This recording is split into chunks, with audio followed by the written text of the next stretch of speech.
निष्पक्ष, स्वतन्त्र, निष्पक्ष र धाँधली रहेको हुन्छ त्यसको प्रत्याभूति दिनको लागि हामी पूर्ण रूपमा प्रतिबद्ध छौँ। यहाँहरूले हाम्रो व्यवहार आचरणबाट पनि त्यो कुराहरू महसुस गर्नुभएको छ, अझै गर्दै जानुहुनेछ र हामीले कहीँ पनि यहाँ चाहिँ धाँधली भयो भन्ने अवस्था रहन दिँदैनौँ। यहाँ जति पनि हामीले अघि छलफल गरेका छौँ, कुनै पनि हिसाबले हेर्दाखेरि त्यो धाँधलीपूर्ण चाहिँ देखिनु भएन नुवाकोटमा, देशैभरि पनि। र अहिले चाहिँ हामी नुवाकोटको यहाँ चाहिँ अवस्था अनुगमन गर्न आएको हुनाले यहीँको कुरा गर्दाखेरि कुनै पनि हिसाबले यहाँ पैसा बाँडियो रे भन्ने पनि सुन्न नपरोस्। त्यसपछि अब कोही मतदाताले भोट हाल्नै पाएनन् रे भन्ने पनि त्यस्तो सुन्न नपरोस्। एउटाको भोट चाहिँ अर्कोले हालिदियो रे भन्ने पनि सुन्न नपरोस्, होइन। अथवा कोही चाहिँ ज्येष्ठ नागरिकहरूको, अपाङ्गता भएका व्यक्तिहरूको भोट हाल्दाखेरि सम्बन्धित मतदाताको इच्छा एउटामा थियो, अर्कोमा हालिदिनु भयो रे भन्ने पनि नपरोस्, त्यस्तो पनि। अनि यहाँ एकदम मिसलिडिङ इन्फर्मेसनहरू, फेक न्युजहरू, त्यसपछि चाहिँ यो मिसइन्फर्मेसन, डिसइन्फर्मेसन, यो भ्रामक सूचनाहरूले गर्दाखेरि मिसगाइड गर्ने खालको कुराहरू भिन्न होस्। कुनै पक्ष स्वतन्त्र, निष्पक्ष र धाँधली रहेको हुन्छ त्यसको प्रत्याभूति दिनको लागि हामी पूर्ण रूपमा प्रतिबद्ध छौँ। यहाँहरूले हाम्रो व्यवहार आचरणबाट पनि त्यो कुराहरू महसुस गर्नुभएको छ, अझै गर्दै जानुहुनेछ र हामीले कहीँ पनि यहाँ चाहिँ धाँधली भयो भन्ने अवस्था रहन दिँदैनौँ। यहाँ जति पनि हामीले अघि छलफल गरेका छौँ, कुनै पनि हिसाबले हेर्दाखेरि त्यो धाँधलीपूर्ण चाहिँ देखिनु भएन नुवाकोटमा, देशैभरि पनि। र अहिले चाहिँ हामी नुवाकोटको यहाँ चाहिँ अवस्था अनुगमन गर्न आएको हुनाले यहीँको कुरा गर्दाखेरि कुनै पनि हिसाबले यहाँ पैसा बाँडियो रे भन्ने पनि सुन्न नपरोस्। त्यसपछि अब कोही मतदाताले भोट हाल्नै पाएनन् रे भन्ने पनि त्यस्तो सुन्न नपरोस्। एउटाको भोट चाहिँ अर्कोले हालिदियो रे भन्ने पनि सुन्न नपरोस्, होइन।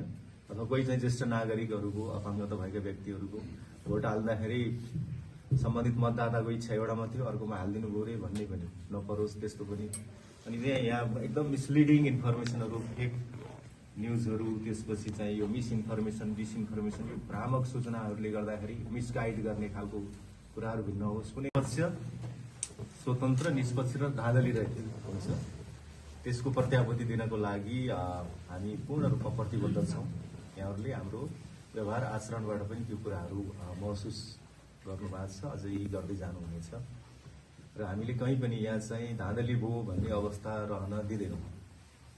यहाँ जति पनि हामीले अघि छलफल गरेका छौँ, कुनै पनि हिसाबले हेर्दाखेरि त्यो धाँधलीपूर्ण चाहिँ देखिनु भएन नुवाकोटमा, देशैभरि पनि। र अहिले चाहिँ हामी नुवाकोटको यहाँ चाहिँ अवस्था अनुगमन गर्न आएको हुनाले यहीँको कुरा गर्दाखेरि कुनै पनि हिसाबले यहाँ पैसा बाँडियो रे भन्ने पनि सुन्न नपरोस्। त्यसपछि अब कोही मतदाताले भोट हाल्नै पाएनन् रे भन्ने पनि त्यस्तो सुन्न नपरोस्।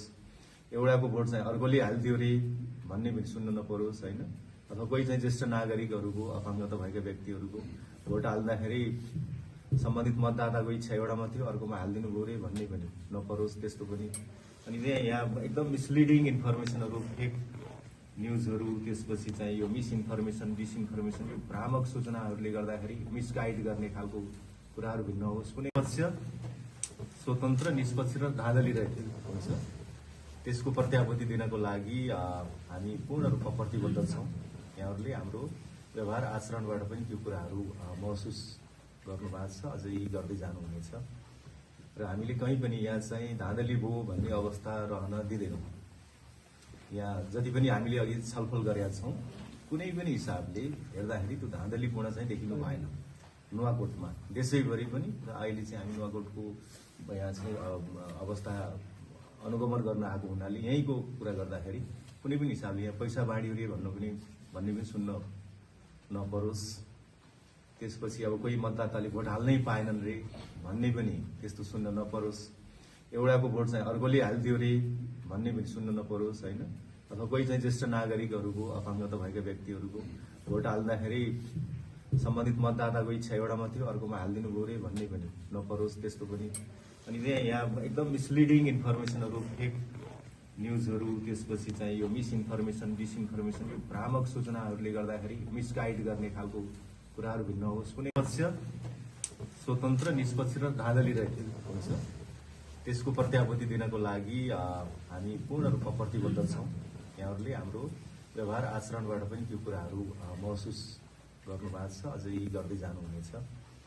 र हामीले कहीँ पनि यहाँ चाहिँ धाँधली भयो भन्ने अवस्था रहन दिँदैनौँ।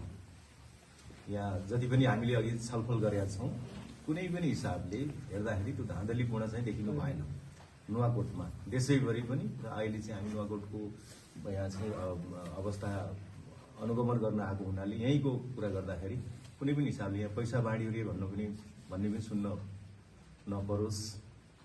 त्यसपछि अब कोही मतदाताले भोट हाल्नै पाएनन् रे भन्ने पनि त्यस्तो सुन्न नपरोस्। एउटाको भोट चाहिँ अर्कोले हालिदियो रे भन्ने पनि सुन्न नपरोस्, होइन।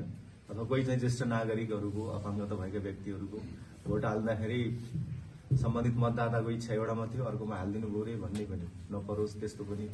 अनि यहाँ एकदम मिसलिडिङ इन्फर्मेसनहरू, फेक न्युजहरू, त्यसपछि चाहिँ यो मिसइन्फर्मेसन, डिसइन्फर्मेसन, यो भ्रामक सूचनाहरूले गर्दाखेरि मिसगाइड गर्ने खालको कुराहरू भिन्न होस्। कुनै पक्ष स्वतन्त्र, निष्पक्ष र धाँधली रहेको हुन्छ, त्यसको प्रत्याभूति दिनको लागि हामी पूर्ण रूपमा प्रतिबद्ध छौँ।